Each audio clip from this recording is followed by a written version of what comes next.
Good afternoon. Today I'm going to give a demonstration of how to set up a deep immersion hydroponics. Some of the things you're going to need for this one. This is a 10-gallon plastic tote. I bought it for like $7 at Walmart. You're going to need some of these. These are about 5¼ inches across.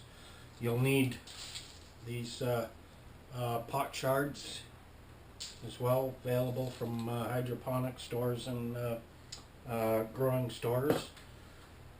1-inch rock wool cubes are what I prefer to put my clones in or start a seed in.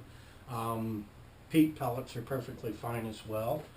And 4-inch rock wool cubes. They all come in these strips like that, and you just break them off. You'll want to take the outer plastic off too with this type.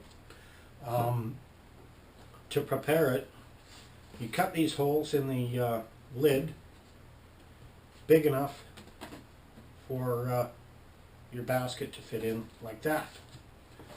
The only other thing you need to do with these is drill a hole in the side for the right size for your air hose.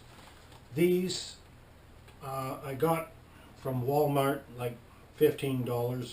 These air stones are awesome. The pumps are pretty good too. It all comes as a single unit.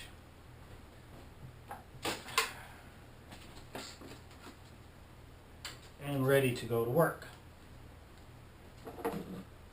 The whole thing about the deep immersion is you have to keep your nutrient solution well aerated and oxygenated, which is why the hole through the side for that to go in. Essentially, other than the nutrients, your air stone's the only thing that's going to be in there. Once you've got this basic setup, and you've got a couple of clones rooted, showing roots through the bottom. Pull the plastic off. I kind of like to leave them on doing the cloning because it kind of forces the roots to go out the bottom. For cutting the lid tops, my preferred use is these Roto Zip bits, which are look kind of like drill bits, except not quite. They have a rather interesting curve on it. Even with a slow drill, like my cordless Mastercraft, you can cut out the size. My hands shake a bit, so my cutting's not straight, but it works. Now, your nutrient solution, I use a 2-part system, some a 3-part system. I would not use a solid system, I'd only use the liquid. This is what I fill it with. These are 3-gallon ice cream buckets, and 2 of these, 6 gallons in there. It works out quite nicely.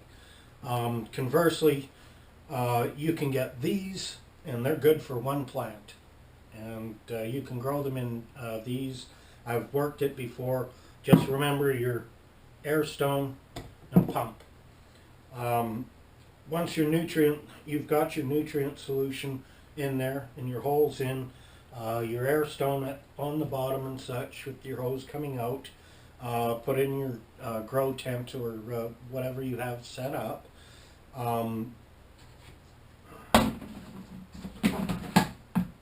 And you need your TDS meter. I like this one, it works pretty good. And pH. I just use this simple old aquarium one. It works good. I can find the pH range. It should be about 6.3 to 6.5, so it should be in there. TDS should be somewhere between 600 and 900 parts per million of total dissolved salts. Once that's all pH'd, your TDS is good. When you're starting out with fresh clones that are barely showing roots through there, um, they might dry out when you first put it in. What you need to do is check it daily and pour a little water on it to keep everything moist until you can lift it up and see roots coming out the bottom. 6 gallons in this. These pots will actually be touching the top of the water. You also have to check your TDS constantly. The pH should stay the same. There should be no alteration in that. But as it's being aerated and the moisture is escaping, preferably through the cubes, but sometimes it just, temperatures aren't quite high enough to get it through. So they kind of dry out. But as the moisture evaporates, the TDS will go up.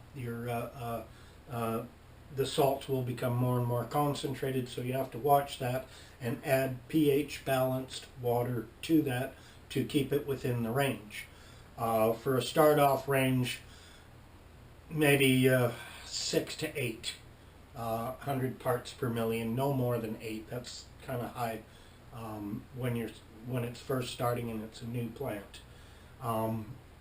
Nonetheless, once you got that in there with your plant, and it just fits in beautifully. That's made for it.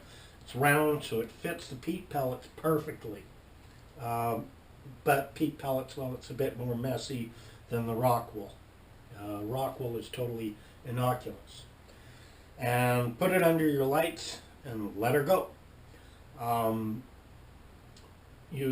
Once the roots start growing into the nutrient solution, then you have to watch for the TDS to drop, which means the plants are taking up the nutrients and the growth will, well, they'll go nuts. You'll have to keep mixing up small batches of pH balance, nutrient solution, growth solution into it to keep the levels up. Once the growth level is to how much you want it to be, and it's purely up to you, whether it's that big or 2 bushes like this, like I got in my grow chamber right now, then you want to remove it. And the nice thing is, if you have a separate container, you can just take this off and pull this away and stick the top with the roots into your other tote to keep, while you wash out, clean really good the nutrient reservoir, change over to your budding solution for flowering. Flowering needs higher phosphorus, lower nitrate, and lower potassium, potash, which is the NPK. And set it in and let it go. Once it's about to where you're a couple weeks away from finishing it. Oh, and when you're doing the budding, pay attention to the TDS, exact same as the grow. It doesn't matter. You have to keep that to the right level so you don't burn the plants. Anyways, when you're about a couple weeks away, change the nutrient solution to straight pH'd water. No added nutrients at all. Naturally, being tap water, it's going to. Never use reverse osmosis water, bottled water of any sort. Use tap water, rainwater, or if you have it, an aquarium. Aquarium water is really good. That's you!